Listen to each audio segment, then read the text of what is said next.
तो बच्चों आज आपको इसका वो करा रहे हैं, उसका आपका जो यूनिट है फर्स्ट यूनिट उसका सेकंड पार्ट है। ठीक है, आपके फर्स्ट यूनिट का फर्स्ट पार्ट कंप्लीट हो चुका है, ये आपका सेकंड पार्ट है जिसमें आपका फर्स्ट टॉपिक बनता है घर की भाषा एवं स्कूल की भाषा। तो घर की भाषा को क्या नाम दिया गया है? मातृत्व भाषा, जैसा कि ब्रैकेट में लिखा हुआ आप देख रहे हैं। और दूसरी भाषा है अपने स्कूल की भाषा, जिसको दूसरी भाषा, द्वितीय भाषा या अन्य भाषा के नाम से भी हम कह सकते हैं। तो भाषा के महत्व को प्रकट करते हुए सबसे पहले भारतेंदु हरिश्चंद्र जी की हम कोटेशन लिखेंगे कि उन्होंने मातृभाषा या निज भाषा का मतलब यहाँ मातृभाषा से ही है, तो अपनी भाषा को महत्व देते हुए उन्होंने क्या लिखा है?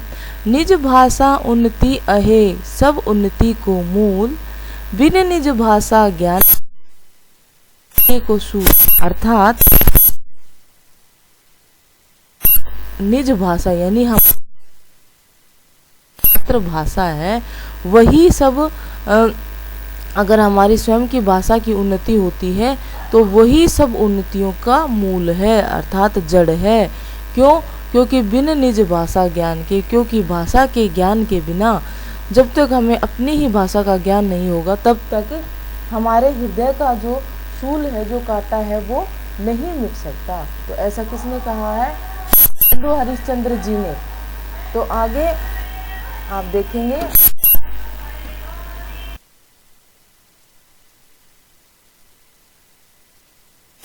हाँ, तो अब हम टॉपिक डालेंगे जिस टॉपिक पे अपने को लिखना है, वो अपना टॉपिक है घर की भाषा या मातृभाषा।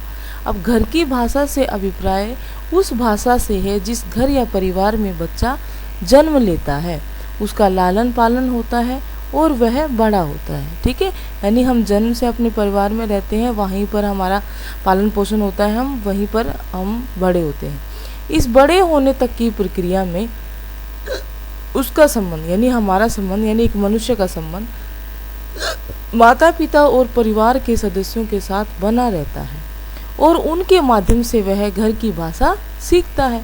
अतः हम कह सकते हैं बालक जन्म से लेकर अपनी माता के मुख से जिन शब्दों को अधिकतर सुनता है, सीखता है, वही उसकी मातृभाषा होती है।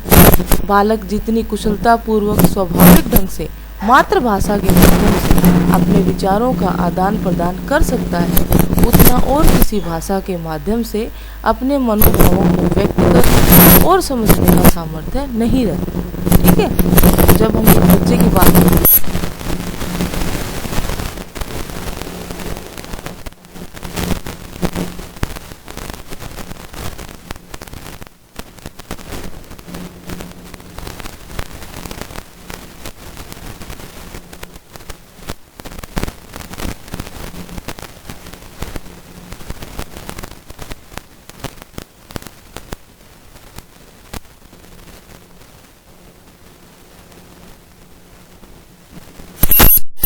भाषा होती है। ठीक है, पूर्वी पंजाब, उत्तर प्रदेश, मध्य प्रदेश और दिल्ली में हिंदी ही जो है मातृभाषा है, अतः विद्यालयों में इसे ही पढ़ाया जाता है। हिंदी हमारी राष्ट्रभाषा भी है, अतः इसका महत्व और भी बढ़ जाता है। अब आगे नेक्स्ट पैरा चेंज करते हुए लिखेंगे कि देखो कितनी अच्छी पंक्तियां हैं, इसको ध्यान में रखते हुए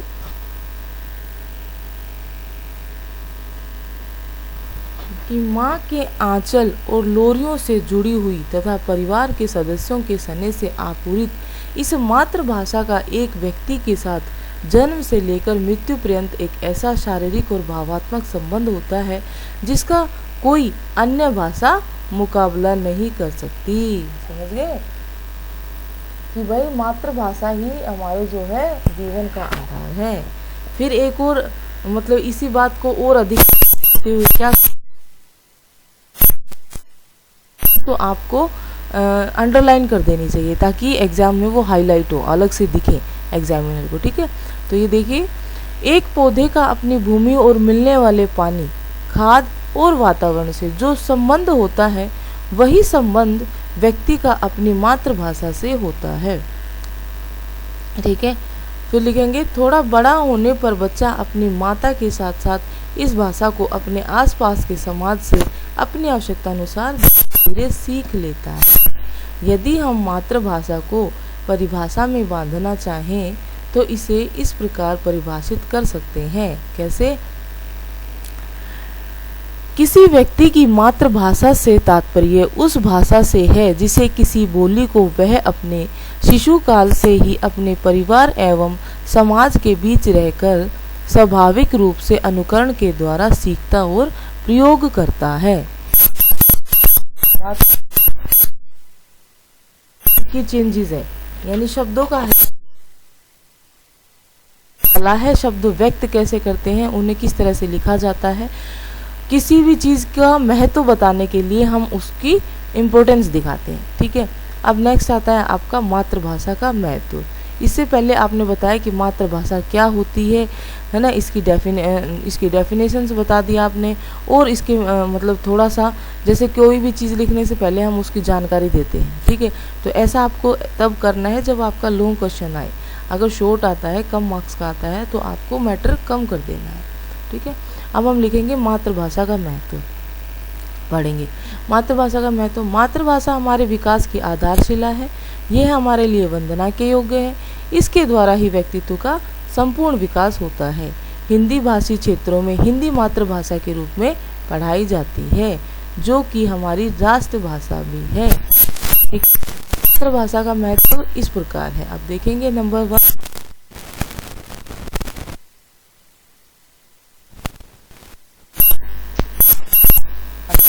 सरलतम साधन। ठीक है, यानी हमें अपनी बात को व्यक्त करना है, तो उसको व्यक्त करने के लिए सबसे सरल साधन क्या है?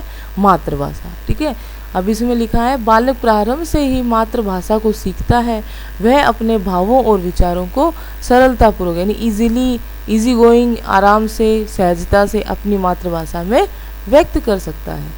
नेक्स्ट आता है कि स्कूली जीवन की आधारशिला कह लो या शिक्षा की आधारशिला। ठीक है, बात एक ही है। अब मातृभाषा के विचार विनिमय की सरलता के कारण शिक्षा का माध्यम बनाया जाता है। अब जब बच्चा बचपन से जो चीज़ सीखता आ रहा है, उसी भाषा में उन्हीं शब्दों का प्रयोग करते हुए उसे शिक्षा मतलब जो है प्रदान की जाती है, ताकि उसे शिक्षा ग्रहण करने में समस्या न आए। क्योंकि वह अपने परिवार से जिस भाषा को ग्रहण करता है, यदि उसी भाषा में उसे स्कूल में भी शिक्षा दी जाती है, तो वह उस शिक्षा को आसानी से ग्रहण कर लेता है। यह बात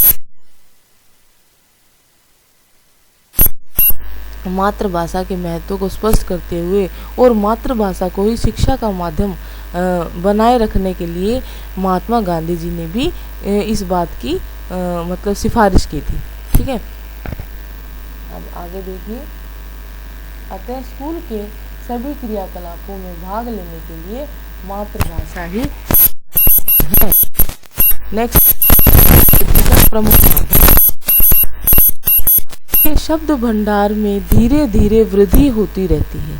ठीक है, जैसे जैसे उसका बौद्धिक विकास होता है, वैसे वैसे उसे जो शब्द हैं, भाषा के जो शब्द होते हैं, वो उसे याद होने लगते हैं, वो अपने मस्तिष्क में उनका एक भंडारण कर लेता है, जिससे उसे शब्द भंडार के माध्यम से, यानी वो जो शब्दों का भंडार उसके मस्तिष्क में है, उसके द्वारा वो अन्य व्यक्तियों के विचार सुनता है, पढ़ता है। यही सब विचार और अनुभव उसके मस्तिष्क में एकत्रित होते रहते हैं। ठीक है, और फिर अपने भावों को वो व्यक्त करता है। बालक की समस्त विषयों की पुस्तकें मातृभाषा में ही लिखी होती हैं, अतः वह उनका अच्छी तरह से अध्ययन कर पाता है या कर सकता है। ओके, नेक्स्ट पॉइंट आता है आपका बालक के विकास का प्रमुख साधन।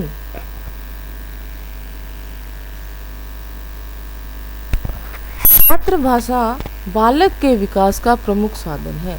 शिक्षा के द्वारा कैसे है? अब देखो, शिक्षा के द्वारा, क्योंकि जब हम शिक्षा ग्रहण करते हैं ना, तो अब वो हमने मातृभाषा में ग्रहण की, तो उससे क्या होता है? बालक का शारीरिक, मानसिक एवं बौद्धिक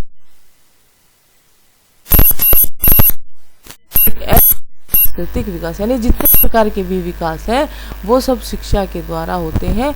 और शिक्षा हम कैसे ग्रहण करते हैं? मातृभाषा के द्वारा। ठीक है, तो तो मातृभाषा और उसके साहित्य के अध्ययन से इन सब उद्देश्यों की प्राप्ति में सहायता मिलती है। ठीक है, नेक्स्ट आएगा आपका मानसिक और बौद्धिक विकास। अब ये जो विकास है ये सबसे महत्वपूर्ण विकास होता है, इसलिए इसको अलग से पॉइंट बनाकर लिखा गया। मानसिक विकास के लिए विचार शक्ति की आवश्यकता होती है। ठीक है, यानी अपना जो मानसिक रूप से अगर हम विचार अपना विकास करना या किसी बच्चे का हमें विकास करना है तो उसके अंदर विचारों की शक्ति होना ज़रूरी है, ताकि वो सोच समझ सके, किसी कार्य को सही गलत करते समय विचारों का मंथन कर सके, क्योंकि विचार और भाषा का अटूट संबंध होता है। वास्तव में विचार भाषा को जन्म देते हैं और भाषा विचारों को। ठीक है, ये एक दूसरे के पूरक शक्ति के बिना मानसिक विकास की कल्पना भी नहीं की जा सकती। ठीक है, तो और गांधी को देते हुए कि मानसिक विकास में भाषा उतनी ही आवश्यक है जितना कि शिशु के शारीरिक विकास के लिए माता का दूध। ठीक है, ये कोटेशन पहले भी जब हमने भाषा का महत्व बताया था उसमें भी लिखी थी। और जब स्पेशली मातृभाषा की बात आए तो आप अवश्य लिखनी है कि गांधी जी ने मातृभाषा के से होने वाले मानसिक विकास के बारे में क्या कहा है, कि मानसिक विकास में भाषा उतनी आवश्यक है जितना कि शारीरिक विकास के लिए माता का दूध। ओके, नेक्स्ट देखते हैं।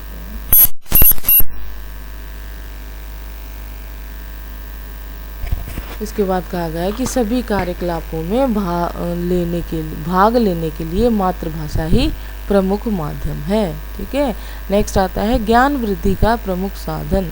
बालक के शब्द भंडार में धीरे धीरे वृद्धि होती रहती है, जिससे उसके ज्ञान में भी वृद्धि होती है। ठीक है, और वह उसी शब्द भंडार के माध्यम से अन्य व्यक्तियों के विचार सुनता है और पढ़ता है।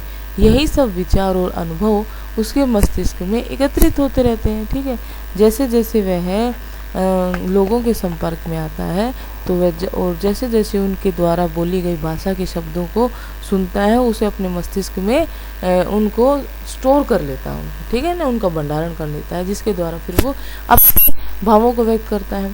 ठीक है, फिर है बालक के समस्त विषयों की पुस्तकें मातृभाषा में ही लिखी होती है, अतः वह उनका अच्छी तरह से अध्ययन कर सकता है।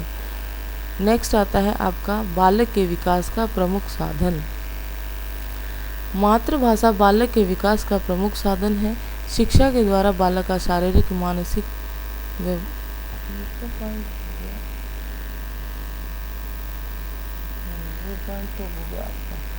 अभी नेक्स्ट पॉइंट पे चलेंगे, नैतिक और चारित्रिक विकास। बाल्यकाल में माताएं अपने बच्चों को मातृभाषा के माध्यम से जो नीति और चरित्र प्रधान कहानियाँ सुनाती हैं, उससे बच्चों का नैतिक और चारित्रिक विकास होता है। मातृभाषा के पाठ्य पुस्तकों में जो लेख, निबंध, कहानी, कविताएं संकलित होती हैं, उनके अध्ययन से भी बच्चे नैतिक और चारित्रिक गुणों को ग्रहण करते हैं। ठीक है, नेक्स्ट आता है आपका सामाजिक और सांस्कृतिक और सामाजिक विकास में सहायक। मातृभाषा में विचारों का आदान प्रदान करके ही बालक समाज में एक दूसरे को सहयोग प्रदान करता है और आपसी संबंधों को विकसित करता है और समाज का उपयोगी सदस्य बनता है। अपनी मातृभाषा के साहित्य का अध्ययन कर हम अपने देश की परंपराओं, आदर्शों, मूल्यों एवं रहन सहन आदि से आसानी से परिचित हो सकते हैं। कहा भी है, मातृभाषा बच्चों को अपने पूर्वजों के विचारों, भावों, रीति रिवाजों, आदर्शों एवं महत्वाकांक्षाओं से परिचित कराने का सशक्त माध्यम है। ठीक है, नेक्स्ट आता है व्यवहारिक जीवन में सहायक। व्यवहारिक जीवन यानी हमें हमारा व्यवहार कैसा रखना है, तो उसको सफल बनाने के लिए भी मातृभाषा का जरूरी है। तो व्यवहारिक जीवन में सफल होने के लिए ज़रूरी है बच्चों को अपने से बड़ों, छोटों और बराबर वालों के साथ बातचीत करनी आती हो, और यह कार्य मातृभाषा में जितनी कुशलता से हो सकता है उतना किसी और भाषा में नहीं।